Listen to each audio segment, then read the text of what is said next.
je parlais des cancers pharyngolaryngés et ce que j'aimerais qu'on retienne, c'est que malheureusement ils ne sont pas en diminution, ils sont en augmentation, qui sont souvent sous-diagnostiqués avec un retard de diagnostic et que malheureusement plus tard ils sont diagnostiqués, plus tard ils peuvent être pris en charge et moins bon est le résultat pronostic. Alors pourtant on ne comprend pas très bien, puisqu'en fait, apparemment, on fume un petit peu moins, et puis il y a une médecine qui est plus présente, hein. Alors pour quelle raison, finalement, on arrive un petit peu à cette différence d'appréciation?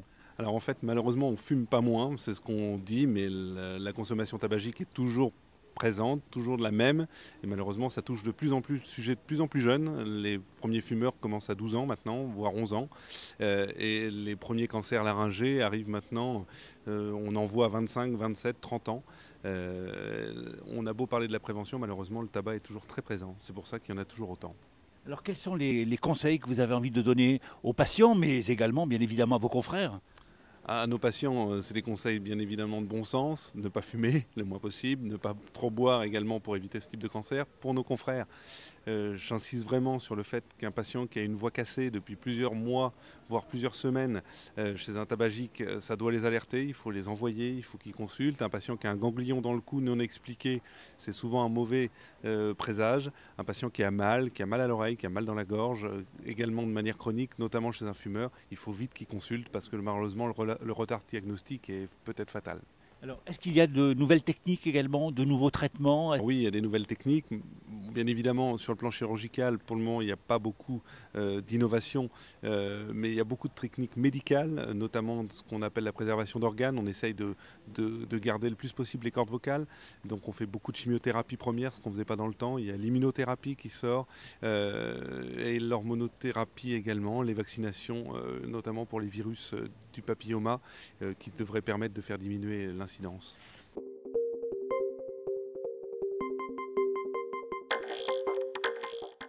En fait, ces nouveaux médicaments qui existent depuis quelques années, mais qui sont somme toute très récents, ces nouveaux médicaments viennent s'ajouter, à mon avis, à la panoplie de produits déjà disponibles. Ils ne sont pas censés remplacer des produits qui existent déjà, mais ils viennent répondre à une problématique qui n'était pas réglée jusqu'à présent.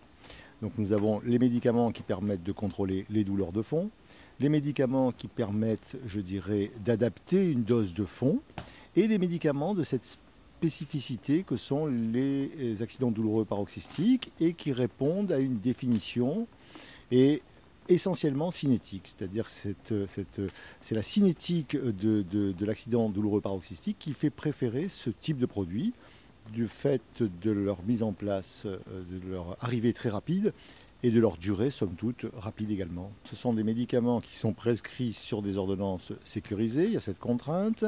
Ce sont des médicaments qui nécessitent une surveillance un peu renforcée sur une population vieillissante. Ce sont des médicaments qui nécessitent une éducation thérapeutique du patient. Déjà, il y a une complexité pour extraire le médicament pour des raisons de sécurité, hein, l'environnement familial, les enfants, etc. Donc, minimum d'éducation. Et une méthodologie assez précise pour finir par trouver la dose qui permet d'être efficace. Autrement dit, on commence déjà avec ce type de médicament un peu pointu à vraiment entrer dans le domaine qui est un peu à la mode, hein, de l'éducation thérapeutique.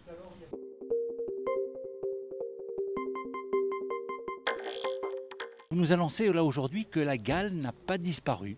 Exactement, tout à fait. Et on n'y pense pas parce qu'elle n'a plus les critères dans le temps où c'était un peu la cour des miracles, les gens qui étaient atteints de gale, tandis que là maintenant c'est une gale des gens propres. Pour quelle raison la gale réapparaît? Même parce que justement elle n'a jamais disparu, mais simplement les critères cliniques des patients ne sont plus les mêmes et on n'y pense pas. Donc c'est pour ça qu'elle arrive à se développer plus rapidement qu'auparavant, où avant les critères de manque d'hygiène faisaient qu'on y pensait très vite. Ce n'est plus une maladie de la précarité, c'est une maladie qui peut se contracter en allant dans un cinéma, en s'asseyant sur un fauteuil, enfin, en portant des vêtements après quelqu'un dans un magasin qui est porteur de la gale. Et voilà, ce ne sont plus du tout les mêmes critères dans le temps où c'était la pauvreté, la précarité qui favorisaient cette maladie. Alors vous, en tant que spécialiste, que préconisez-vous? De ne pas oublier, avoir cette petite lumière qui s'allume, parce que trop souvent les patients vont bénéficier d'une corticothérapie locale qui va aggraver les choses. Donc pensez plus souvent à la gale quand vous avez Un prurite inexpliqué, avec surtout si on pensait interroger l'entourage et si on retrouve des cas autour ou chez les copains, pour les adolescents notamment et autres, pensez plus volonté à cette maladie. Alors on traite cette nouvelle gale comment?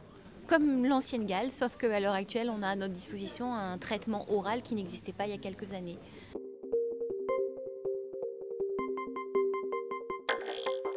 Un grand cru cette année, on est très très content.